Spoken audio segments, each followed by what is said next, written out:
How the company's business model puts employees in a low-wage trap, and how to break the cycle. Employers are often resigned to high turnover in low-wage jobs as a cost of doing business, and therefore don't fully commit to retaining or upskilling workers in those positions, according to a new report published this week. Meanwhile, many workers making low wages want stability and upward mobility at their jobs, but wind up losing out on opportunities to build new skills and advance, and find it difficult to escape poverty even though they have years of work experience. Many entry-level jobs lead workers to being caught in a low-wage trap, and employers fuel that by designing jobs around the assumption that high levels of turnover are inevitable. Joseph Fuller, the study's lead author and a Harvard Business School professor of management practice who co-leads the school's Managing the Future of Work initiative, told MarketWatch 3 in 5 workers who started in a low-wage job were unable to move to a position above the low-wage threshold in the 5 years between 2012 and 2017, according to the study. Fuller and his co-author, Managing the Future of Work program director and senior researcher Manjari Rahman,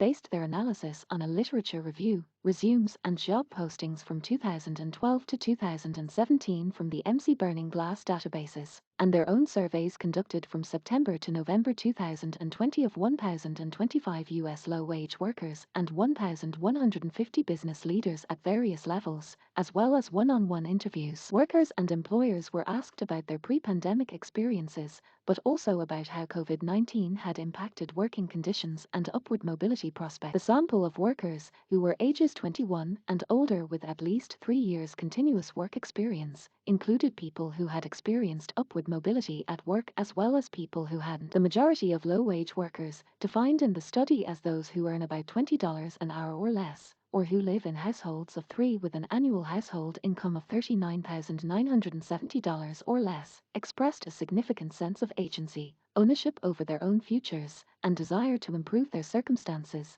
Fuller said some 62% of workers cited upward mobility when asked what would make them stay at their company. But what they need in order to achieve that, he added, is specific, actionable steps they can take to achieve that outcome. For example, being advised by their boss that they could get a promotion and raise if they learned how to do spreadsheets in Microsoft MSFT, plus 0.96% Office, and also given information, support, and guidance on how to go about acquiring that skill. More than half of workers surveyed said their employer hadn't discussed what skills they should obtain for advancement, nor how to obtain them. Only 55% said a mentor or supervisor had at any point helped them succeed. Many of these workers also valued a stable, familiar work environment where they felt accepted and respected, had made friends, and had figured out transportation and scheduling around their job, for instance, and were willing to stay there if certain needs were met. On the flip side, employers that design systems and create job descriptions based on assumptions of very high turnover aren't likely to invest much time or training in workers they expect will leave soon.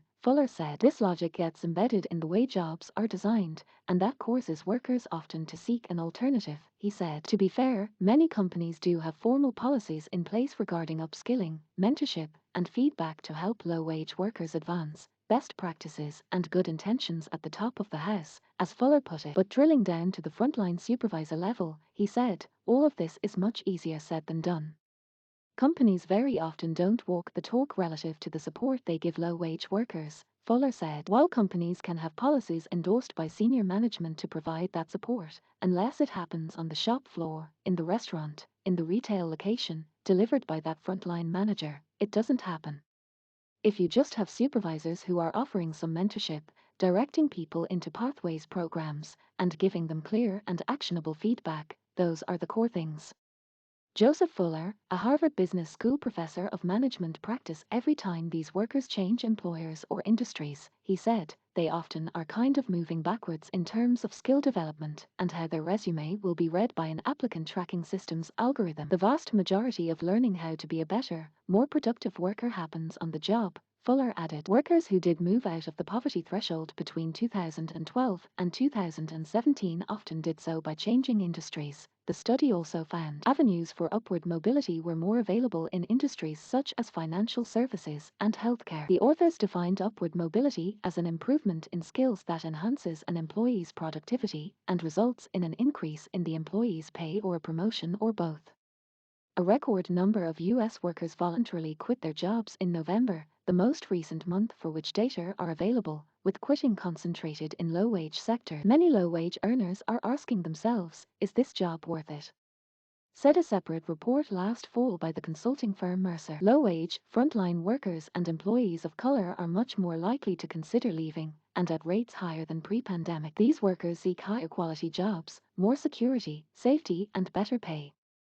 Some critics argue that paying workers a living wage rather than just a minimum wage, and paying salaries that match inflation, would help temper the so-called Great Resignation. The Harvard Business School study authors, for their part, described the higher wages, signing bonuses, and increased flexibility employers have dangled to entice workers in a tight pandemic labor market as one-time enhancements to the old deal, a one-time upward adjustment to wages and benefits at best, rather than some new era of improved employment terms for low-wage workers. While expedient, they will not address the economic harm done to workers and employers by the high turnover, low-wage approach embedded in many companies' business models. As businesses reopen, many will find that they will be unable to attract the quality or quantity of talent they want, despite employing such tactics, they wrote. Instead, in the future, will need to build durable talent management pipelines, including for their least paid workers, that will enhance their prospects relative to competitors stuck in the old, wasteful paradigm.